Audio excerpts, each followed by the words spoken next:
Assalamualaikum warahmatullahi wabarakatuh.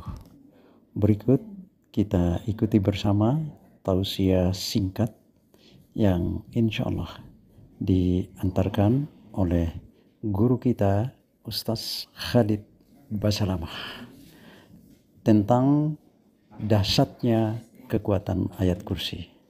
Mari langsung kita dengarkan berikut ini.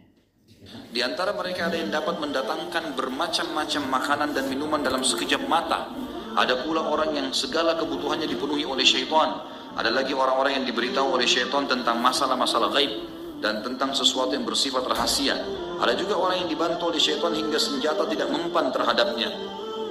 Ada pula orang yang didatangi oleh syaitan dalam bentuk seorang saleh di saat ia sedang beristighatsah atau meminta keselamatan kepada orang soleh yang sudah mati dengan maksud mengelabui dan menyesatkannya serta menggiringnya kepada perbuatan syirik dan maksiat kepada Allah. Jadi ini contoh-contoh saja. Ada seorang dukun dari Yaman taubat kepada Allah. Dia cerita dia sudah taubat sekarang jadi dai. Dulu dukun.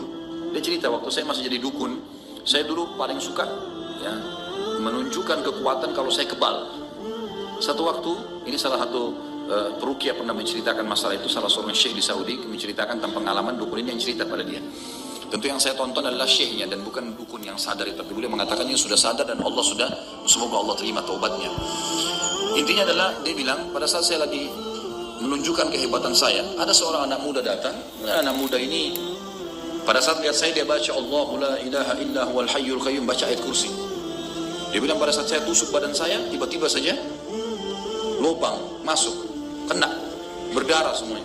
Sampai dia bilang saya dirawat di rumah sakit 3 bulan. Dukunnya ini. Setelah saya mulai sadar, mulai agak pulih, saya panggil dengan mantra-mantra, setan-setan saya datang. Lalu saya bilang sama setan-setan, kalian kemana waktu itu? Kenapa bisa saya tembus nih? Lalu ya kisah nyata begini.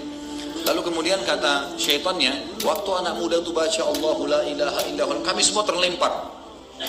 Ayat kursi dibaca, terlempar semua. Dia bilang waktu itu saya sakit hati sama anak muda ini. Saya cari supaya dapat bagaimana caranya menyihir anak muda itu. Dia bilang kemudian saya cari tahu sampai saya dapat fotonya, dapat bajunya, lalu saya sihir. 3 tahun saya sihir nggak mempan-mempan. Terus saya cari tahu kenapa, apa kekuatannya orang ini. Lalu setan-setannya menyampaikan, anak muda itu tidak bisa kamu tembus karena setiap habis sholat nggak pernah tinggalkan ayat kursi. Seperti itu, gitu kan? Jadi ini contoh saja. Di sini teman-teman sekalian bagaimana syaitan menunjukkan kalau dia kebal, tapi subhanallah ayat-ayat Allah tidak bisa dikalahkan. Kalau ada orang yang meruqyah kemudian belum sembuh, jangan antum bilang oh ayat Allah ini enggak kuat berarti sihirnya lebih kuat. Enggak, bukan itu. Sama sekali bukan itu. Allah masih belum mau izinkan antum sembuh. Karena dengan cara seperti itu mungkin antum lagi lebih dekat kepada Allah. Ada orang subhanallah harus dengan kasus baru dia mau lebih dekat dengan Allah. Kalau dia lagi tidak ada kasus dia tidak bisa dekat sama Allah. Allah kasih cobaan. Gitu kan? Begitu pula di sini dikatakan kadang-kadang syaitan menjelma menjadi kayak orang soleh datang kepada dia, terutama orang-orang yang berbuat kemusyrikan kayak datang-datang ke kuburan, ambil tanah-tanah kuburan, menganggap ini kuburan wali dan seterusnya. Maka bisa saja dia lihat nanti ada orang soleh pakai jubah putih segala, syaitan semua muncul. Tidak pernah dinukil kepada kita para sahabat mengatakan kami melihat Rasulullah SAW keluar lagi dari kuburan, nggak pernah. Pernah antum dengar riwayat itu? Nggak ada. Para sahabat gak pernah ngambil-ngambil tanah kuburannya Nabi.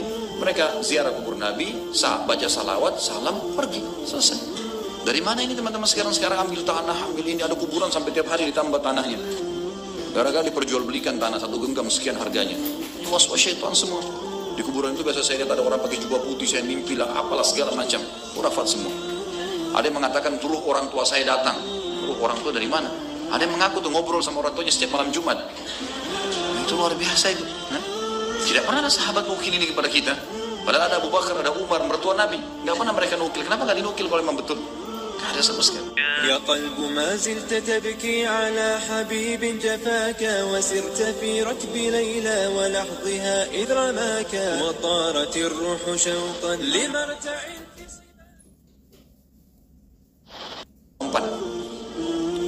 Terus saya cari tahu kenapa, apa kekuatannya orang ini.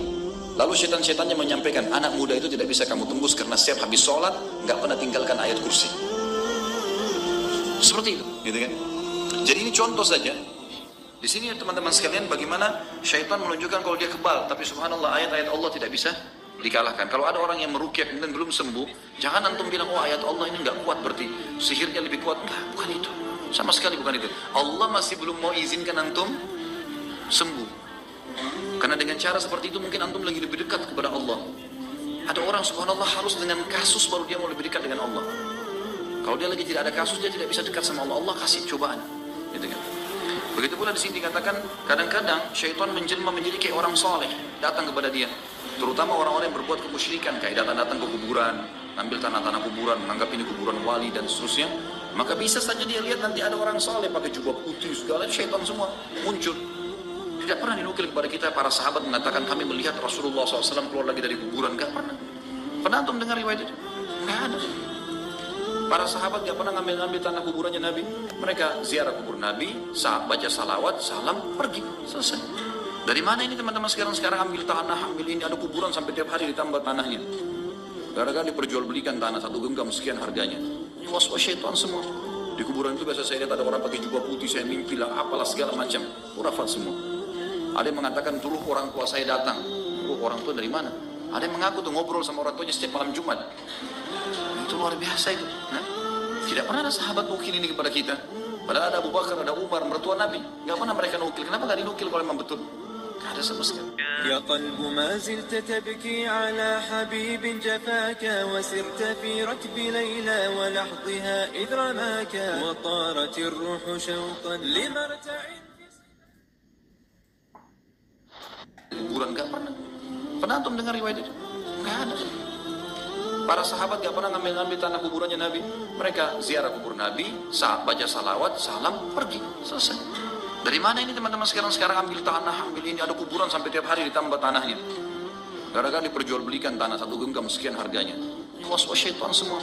Di kuburan itu biasa saya lihat ada orang pakai jubah putih, saya mimpi lah, apalah segala macam. Khurafat semua. Ada yang mengatakan dulu orang tua saya datang. Dulu orang tua dari mana?